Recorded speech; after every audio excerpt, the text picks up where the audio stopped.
Κοιτάξτε παιδιά τι φέρνει ο Γρηγόρης τώρα. Κάνε έτσι να...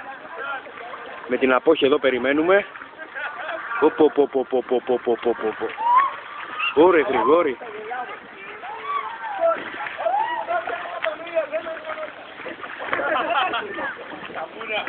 Φέρ' το να τον μπούστι. Ας το βίντεο και δεν την απόκειψη.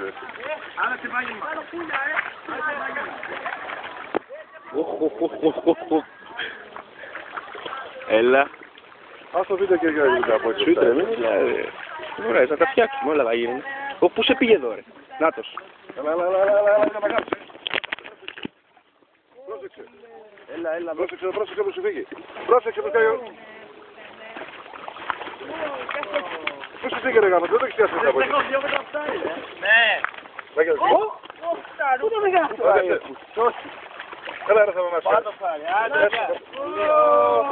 Ωραία μαλάκα. Γιαμάτο. Τι έφερε ρε Γρηγόρη. Πήρες χαμπάρι τι έφερες τώρα. Δεν έχει κάνει αυτό το πράγμα. Ωραία μαλάκα, τι πώς είναι αυτό. Στο δικυλά ρε. Για κάτσε λίγο. Αυτό τραβάει ακόμα.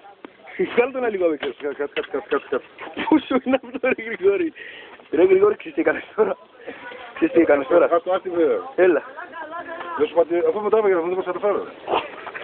Πιάσω. Τι να πιάσω ρε Γρηγόρη.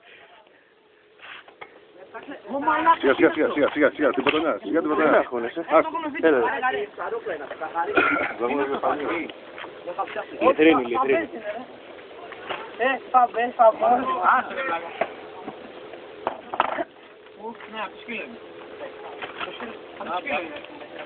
Δώσε το μπούστι. Έχετε το δύο, έχετε γάτα, Τι να φάει ρε, πιο μεγάλα από τη γάτα είναι αυτό. Ρε Γρηγόρη, πες χαμπάρι τι έφερες τώρα. Όσες φορές να ξαναψαρέψεις, δεν πρόκειται να βγάλεις τέτοιο ψάρι.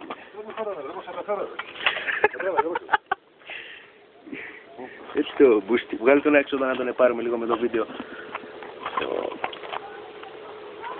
Το μπούστι. Πόσο, αυτό θα είναι 1,5 κιλό και.